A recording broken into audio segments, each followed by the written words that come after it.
Merci, Monsieur le Président, Madame la Ministre, Monsieur le Ministre, mes chers collègues.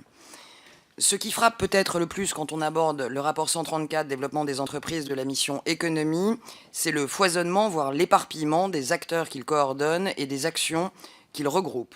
Cette grande variété de dispositifs fait que nous ne pourrons pas tous les passer en revue malheureusement, tant il y en a. On en vient à se demander combien de députés, de collaborateurs, d'administrateurs et de temps il faudrait pour que l'Assemblée puisse réellement les évaluer chaque année, en estimer l'impact, en connaître l'efficience réelle. En effet, c'est bien l'architecture de ce programme, et non pas spécifiquement son exécution budgétaire, proche des prévisions, qui appelle le plus de commentaires selon nous.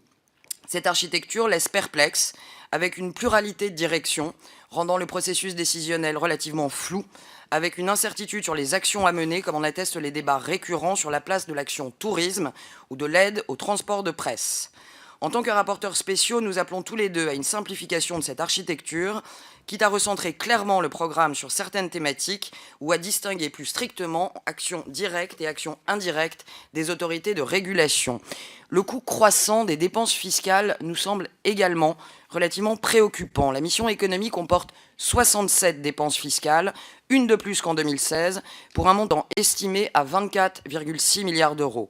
Certaines sont parfaitement documentées, comme le CICE, mais pour beaucoup, l'estimation et le suivi restent insuffisants, comme l'a déjà noté la Cour des comptes. C'est d'autant plus regrettable que les dépenses fiscales représentent dans la mission économie l'essentiel des moyens financiers d'intervention et que cette mission pèse pour près d'un quart des dépenses fiscales totales de l'État. Comment expliquer par exemple le surcoût de 219 millions d'euros par rapport à la prévision pour 2017 de la dépense fiscale relative au taux de 10% applicable aux ventes à consommer sur place? Comment juger de la pertinence de la vingtaine de dépenses fiscales représentant moins d'1 million d'euros ou n'étant même pas chiffrées? Nous touchons ici aux limites de l'évaluation. En conséquence, nous appelons de nos voeux à mener une véritable revue de ces dépenses fiscales afin d'identifier les plus efficientes et d'engager le débat sur la rationalisation des moins pertinentes. Un paysage d'aide fiscale plus lisible représenterait, selon nous, une simplification réelle du quotidien des entreprises, objectif poursuivi depuis le début par la majorité depuis son installation. Messieurs les ministres, pourriez-vous nous indiquer les pistes de réflexion à l'étude en la matière ? Vous semblerait-il par exemple souhaitable de compléter les documents budgétaires par des éléments de justification au premier euro pour les mesures fiscales les plus significatives et ce en lien avec des objectifs et des indicateurs repensés accompagnés de potentielles clauses de revoyure? Cela viendrait efficacement compléter l'effort déjà engagé cet automne avec l'adoption dans le cadre de la loi de programmation des finances publiques de meilleurs instruments de pilotage des dépenses fiscales, bornant notamment dans le temps les nouvelles dépenses créées. Nous retrouvons cette incertitude au niveau des dépenses budgétaires jusqu'à identifier parfois un enjeu de soutenabilité de l'intervention de l'État.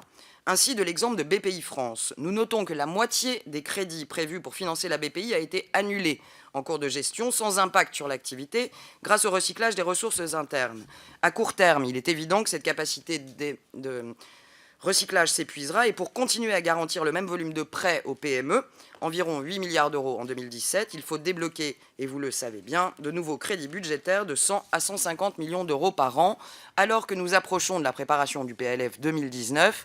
Pourriez-vous nous indiquer, messieurs les ministres, les éventuelles solutions envisagées pour continuer à abonder budgétairement ce fonds de garantie? Le cas échéant, pouvez-vous nous présenter de potentielles pistes de réflexion sur l'avenir de BPI-France, le recentrage de son activité sur certains secteurs et en particulier la correction de failles sectorielles? La question des crédits du Fonds de développement économique et social accordant des prêts à des entreprises en difficulté est également, à nos yeux, un sujet central de ce programme. En 2017, la consommation des crédits a représenté 132 000 euros sur une dotation initiale de 100 millions d'euros, soit un unique prêt à une entreprise en difficulté. Nous souhaitons souligner qu'au-delà d'une utilisation potentiellement plus volontariste de ces crédits, le maintien d'une dotation annuelle à son niveau actuel reste, selon nous, une nécessité. Le caractère imprévisible des défaillances d'entreprises et les premiers retours sur l'utilisation de ce fonds sur l'année 2018 nous conduisent à exprimer notre attachement à cette dotation.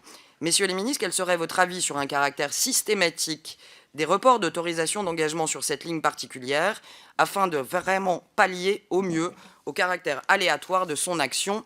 Enfin, j'en terminerai par le cas, toujours à même de susciter des discussions de Business France, En 3 ans, son budget a chuté de 10%, en loi de finances et de 13% en exécution.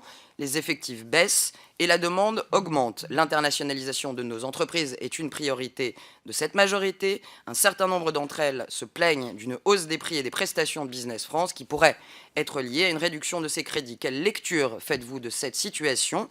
Dans le cadre d'une montée en puissance de la mission de la BPI et d'une évolution des missions des CCI, quels risques identifiez-vous à la fois en termes de doublons, de concurrence avec des acteurs privés et quel type de réponse préconisez-vous?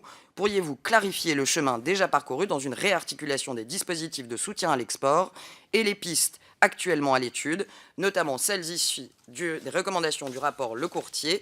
Je vous remercie et je passe la parole à mon collègue Xavier Roseren.